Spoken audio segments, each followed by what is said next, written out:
নমস্কার বন্ধুরা, লাবণী রান্নাঘরে আরও একবার স্বাগত জানাই অন্য একটা রেসিপির সঙ্গে। রেসিপিটার নাম হলো আলুর পরোটা। খুব সহজেই বানিয়ে দেখাবো। তো এখানে আমি 500 গ্রাম আটা নিয়েছি। আটাটার মধ্যে এখন আমি দিয়ে দেবো হাফ চামচ বিট লবণ আর দিয়ে দেবো 1 চামচ জোয়ান হাতে ঘষে। তারপর এর মধ্যে দিয়ে দেবো 2 থেকে 3 চামচ সাদা তেল।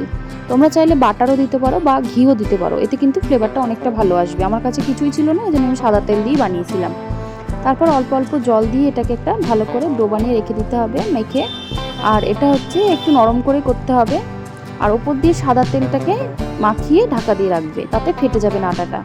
ততক্ষণ আমি ভেতরের আলুর পুরটা রেডি করে নিই। 3টে বড় সাইজের সেদ্ধ করা আলু নিয়েছি। আলুটাকে কিন্তু আমি ঘষে নিচ্ছি, হাত দিয়ে চটকে নিলেও হবে, কিন্তু দানা থাকলে বেলতে গেলে অনেকটা অসুবিধা হয়, ওই জন্য আমি হাত দিয়ে ঘষে নিলাম।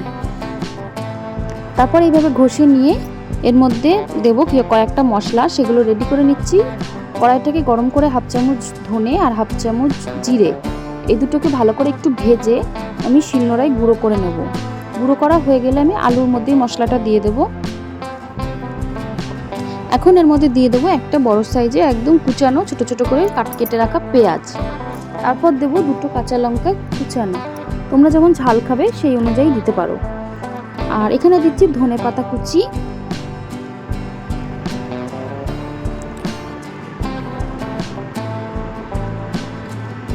আরও দিয়ে দেবো এর মধ্যে তেল দেবো, আরও দেবো এখানে বিট লবণ, আর দেবো এমনি লবণ, ঘরে যে সাদা লবণ থাকে সেই লবণও স্বাদ অনুযায়ী তোমরা দিয়ে নিও। এবার একটু তেল দিয়ে এটাকে মেখে নেব।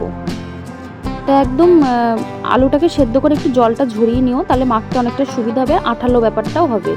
তারপর আটাটাকে একটু ভালো করে লম্বা করে কেটে নেব। তারপরে আমি লেচি করার জন্য সমান সমান মাপে ছোটো ছোটো করে কেটে নেব। এভাবে আমি একটা চাকু দিয়ে প্রত্যেকটা মাপ ঠিক রাখার জন্য এভাবে কেটে নিয়েছি। তারপর হাতে ছোটো ছোটো করে একদম ছোটো না, মিডিয়াম সাইজের একটা লেচি বানিয়ে নিচ্ছি। যেহেতু ভেতরে পুর ভরা হবে, জন্য একটু মিডিয়াম সাইজের বানিয়েছি, রুটি লুচির থেকে একটু বড়। তারপর হাত দিয়ে ঘুরিয়ে ঘুরিয়ে এরকম একটা বাটির আকারে করে নিতে হবে। তারপর এখানে আমি যতটা পুর দেব সেই অনুযায়ী দিয়ে ভালো করে মুড়ে নিতে হবে। একটাই দেখালাম তোমাদের, নাহলে ভিডিওটা অনেকটাই বড় হয়ে যাবে। ওইভাবে আমি পুড়ে নিয়েছিলাম। তারপর শুকনো আটা দিয়ে আমি আগে পরোটাকে চেপে চেপে চেপে চেপে আলুটা চারিদিকে সমান করে নিলাম। তারপর কিন্তু হালকা করে বেলেছি যাতে ফেটে না যায়।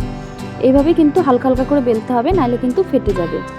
তো বেশি বড় করবে না, মাঝারি সাইজের করবে, নাইলে কিন্তু পুরটা বেরিয়ে যাওয়ার সম্ভাবনা থাকবে। তারপর আমি তাওয়াটাকে গরম করে নিয়েছি আর 2 পিঠ তেল ছাড়াই আগে একটু ভেজে নিয়েছি।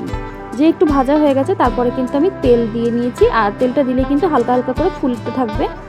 আমি আর সবগুলো তোমাদের দেখাইনি, একটাই করে দেখিয়েছি এখানে, কিন্তু খেতে অনেকটাই ভালো হয়েছিল। তোমরা পারলে বাড়িতে একবার করে খেও। রেডি হয়ে গেল আমার পরোটা এভাবেই। তো চলো দেখিয়ে দিই ভেতরটা কত সুন্দর হয়েছে। ভেতরটা কিন্তু একদম নরম হয়েছে, আর তোমাদের আমি ছিঁড়ে দেখাচ্ছি, দেখো একদম 2 পিঠ আলাদা হয়ে যাচ্ছে। পরোটাটা কিন্তু খুব সুন্দর ফুলেছিল। তৈরি হয়ে গেছে আমার পরোটা। ভিডিওটা ভালো লাগলে অবশ্যই করে লাইক শেয়ার কমেন্ট করে দিই। দেখা হচ্ছে পরের দিন, সাবস্ক্রাইব করে নিও।